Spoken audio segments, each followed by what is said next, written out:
Bonjour, ici Patrick Leroux, expert en motivation et performance et coach d'affaires. Dans cette capsule vidéo, vous allez apprendre comment devenir riche en 10 étapes. Imaginez avoir l'abondance financière. Imaginez avoir la liberté de temps, le temps de faire ce que vous voulez, de travailler pour qui vous voulez, de travailler quand vous voulez, de pouvoir prendre des vacances quand bon vous semble. En fait, il y a juste des avantages qu'à devenir libre financièrement. Mais vous savez, c'est pas évident. Malgré le fait qu'il y a bien des gens qui veulent devenir riches, il y a moins d'1% de la population qui y parviennent. Pourquoi? C'est pas nécessairement de votre faute. On vous l'a pas appris à l'école. En fait, un enfant peut commencer à l'école, au maternel, sortir de l'université et jamais on lui aura enseigné comment devenir libre financièrement. C'est quelque chose qui devait être appris à l'école. Alors, voyons dans cette vidéo comment justement devenir riche. Moi, je me suis intéressé à l'argent très tôt dans ma vie. Je viens d'une famille très modeste. Mon père était électricien, ma mère était femme à la maison. Donc, on n'a jamais vécu dans l'abondance et j'ai souffert de quelques manques. Et c'est justement ces manques-là qui m'ont poussé à me poser des questions, à savoir pourquoi certains individus ont beaucoup d'argent alors que d'autres en ont pas. Donc, j'ai fait des recherches, j'ai étudié, je me suis parti en affaires très tôt et j'ai commencé à faire de l'argent très tôt dans ma carrière, dans ma jeune vingtaine.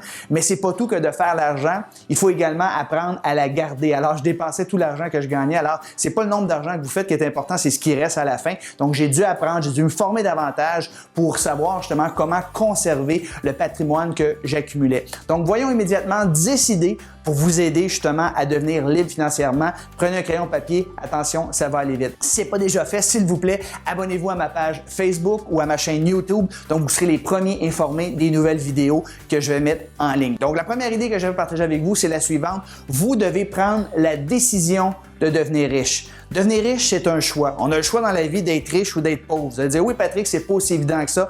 Effectivement, c'est pas aussi évident que ça, mais c'est un choix que vous devez prendre. Si vous avez pris la décision de devenir riche, bien, ce que vous devez faire, vous devez étudier les gens qui le sont devenus. C'est quoi les stratégies qu'ils mettent en place? C'est quoi les habitudes qu'ils ont qui font en sorte qu'ils le deviennent? Donc, c'est une décision que vous devez prendre à partir d'aujourd'hui. Oui, je veux devenir libre financièrement, donc je vais y mettre les efforts et je vais en faire un domaine d'études. Vous voulez devenir un bon cuisinier, par exemple, bien, on ne devient pas cuisinier du jour au lendemain. On doit apprendre des meilleurs chefs, on doit lire des livres de recettes. Mais c'est la même chose pour l'éducation financière. Vous devez vous éduquer et vous devez prendre cette décision-là maintenant. L'argent n'arrivera jamais par hasard. Les chances de gagner à la loto sont de 1 sur 14 millions. Donc, vous devez vous prendre en main, prendre votre responsabilité et prendre la décision de le devenir en vous éduquant. La deuxième idée pour devenir riche, c'est de payer vos dettes en premier. Avant de commencer à savoir où vous devriez investir votre argent, la première chose que vous devez faire, c'est de tout liquider vos dettes de consommation.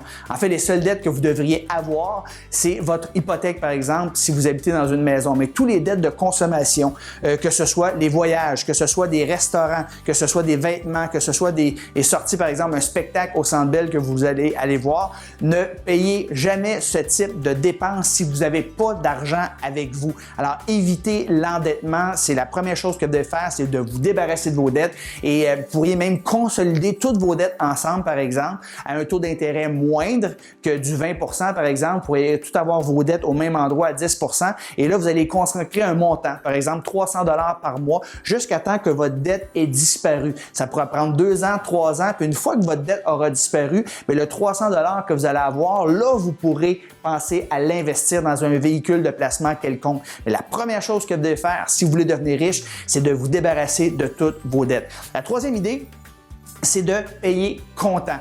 Prenez l'habitude de traîner avec vous de l'argent comptant et vous allez voir, vous allez réaliser beaucoup plus la valeur de l'argent. Si tu vas au restaurant avec ta copine, par exemple, la facture, elle arrive, ça coûte 140 $ et tu payes avec des billes de 20, par exemple, tu vas réaliser que ça coûte très cher. Alors qu'avec la carte de crédit, c'est très facile, schlick, c'est fini. On n'en rend pas compte et on reçoit le bill à la fin du mois, notre relevé, puis on se dit « Oh my God, je peux pas croire que j'ai dépensé autant que ça. » Donc, prenez l'habitude pour des petits montants de dépenser comptant plutôt qu'avec la carte de crédit si vous n'avez pas la discipline de payer votre solde à la fin de chaque mois. Personnellement, j'utilise ma carte de crédit. Pour les montants, diront qui sont en haut de 100 $, j'utilise ma carte de crédit. Pourquoi? Parce que j'accumule des points et j'ai la discipline de payer mon solde de carte de crédit à tous les mois. Donc, les compagnies de carte de crédit font pas un sou avec moi. J'utilise ça parce que j'ai des ristournes à chaque année. Ça me permet d'avoir des voyages gratuits. Mais si vous n'avez pas la discipline, comme la majorité des gens, de payer leur solde de carte de crédit au complet à chaque mois,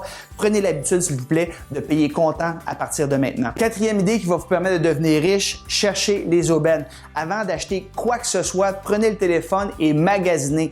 Il y a trop de gens qui prennent pas la peine de magasiner, ils prennent la première offre qui leur a proposée et vous l'avez sûrement déjà fait, par exemple, dans le domaine des assurances. Que ce soit une assurance maison, une assurance automobile, vous prenez le téléphone, vous appelez 3 courtiers différents et c'est incroyable des fois la différence, plusieurs centaines de dollars d'écart. Donc, prenez l'habitude de toujours chercher les aubaines avant d'acheter quoi que ce soit. Ça devrait être une seconde nature pour vous. Numéro 5, cinquième idée pour devenir riche, acheter usagé. Avant d'acheter quoi que ce soit de neuf, voyez si vous ne pouvez pas vous le procurer avec un rabais significatif de 50, 60, 70%, juste parce qu'il est un petit peu usagé. Alors, je parle d'objets ici qui ont une certaine valeur.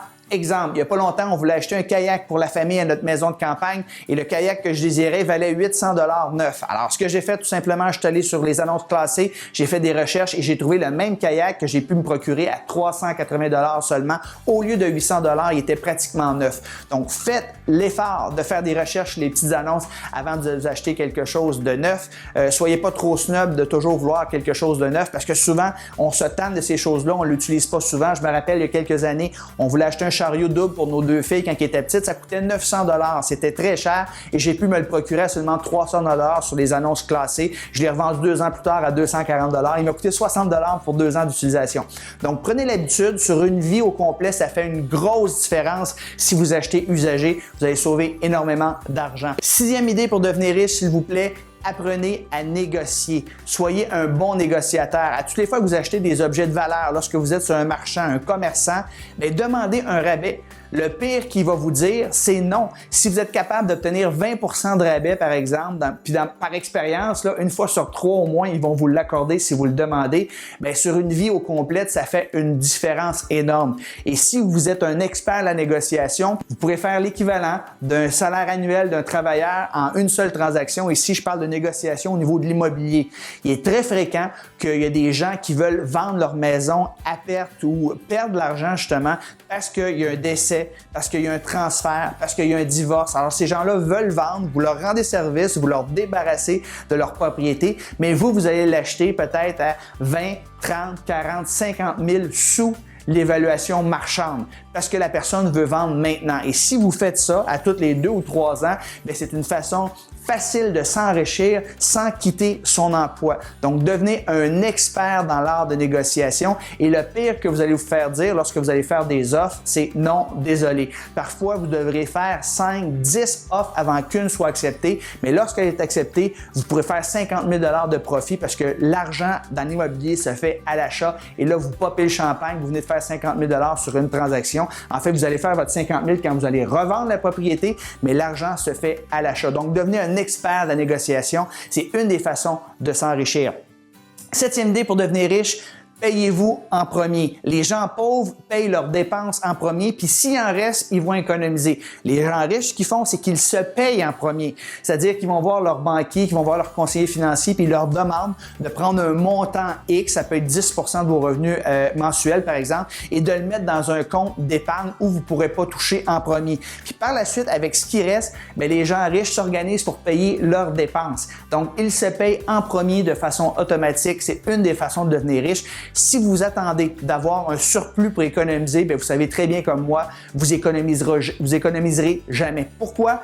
Parce que les gens sont ainsi faits. Plus qu'ils gagnent d'argent, plus qu'ils dépensent. Huitième idée pour devenir riche, augmentez votre valeur. L'argent, c'est seulement la valeur du service rendu. Plus que vous allez rendre de service à un plus grand nombre de gens et plus grande la qualité du service que vous rendez au plus grand nombre de gens, mais plus vous allez faire d'argent. Alors, que ce soit votre patron, si vous augmentez votre valeur, ce que vous valez, bien, votre patron va vous payer davantage parce que vous l'aidez à sauver des frais ou gagner plus d'argent. Et en termes de clients, si vous leur donnez plus de valeur, bien, ces clients-là vont être prêts à vous donner plus d'argent pour vos produits et services. Donc, c'est très simple. Vous voulez gagner plus d'argent, vous voulez devenir riche. Travaillez sur vous-même, travaillez à augmenter votre valeur, évaluez ce qui se passe par rapport à la concurrence et trouvez une façon d'ajouter de la valeur à votre produit puis service. Et c'est comme ça que vous allez vous différencier. C'est comme ça que vous allez devenir riche parce que les gens vont vouloir faire affaire avec vous parce que vous apportez plus de valeur que la compétition.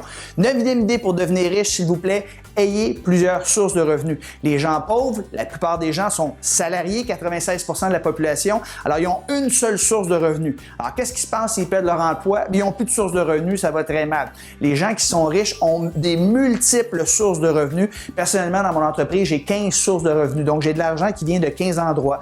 Il y a des mois que j'ai aucune source de revenus d'une place, mais c'est pas grave, ça vient de d'autres endroits. Alors vous pourriez avoir un salaire, tout simplement, vous pourriez avoir quelques investissements immobiliers où il y a des locataires qui vous versent un montant. Vous pourriez avoir une petite business en ligne, par exemple, un site Internet transactionnel où il y a de l'argent que vous allez faire pendant votre sommeil.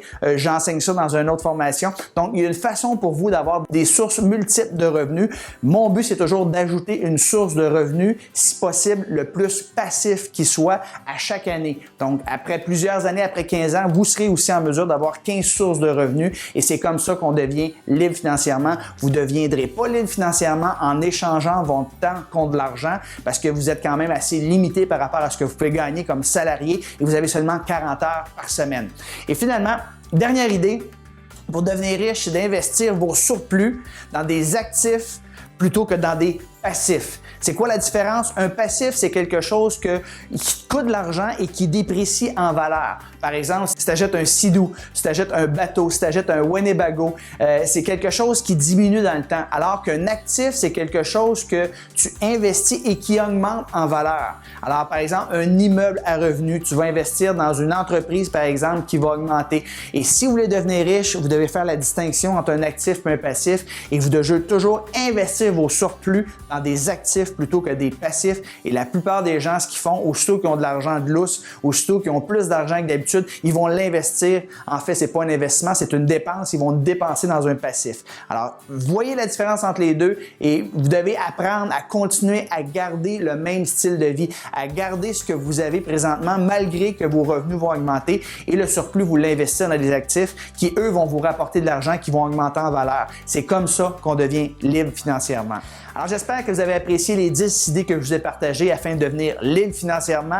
Si ce n'est pas déjà fait, s'il vous plaît, abonnez-vous à ma chaîne YouTube ou à ma page Facebook. Donnez-moi un pouce en l'air, cliquez en bas, donnez-moi un petit pouce en l'air. C'est toujours apprécié de savoir que les gens apprécient ce que je fais. Et n'hésitez pas également à partager à des gens que vous connaissez, un collègue, des amis, des gens qui aimeraient eux également devenir libres financièrement. Et en terminant, j'ai une formation bonus à vous proposer. Allez sur devenir-riche.ca/web et vous allez pouvoir vous inscrire gratuitement à une séance de formation sur Internet. C'est tout à fait gratuit. Vous avez juste à vous brancher, laisser votre adresse de courriel et vous allez avoir une formation sur comment devenir libre financièrement où je vais beaucoup plus en profondeur, où je partage d'autres trucs et c'est tout à fait gratuit. Donc, allez-y immédiatement, inscrivez-vous à la webconférence. Merci pour votre écoute et sur ce, je vous souhaite bon succès.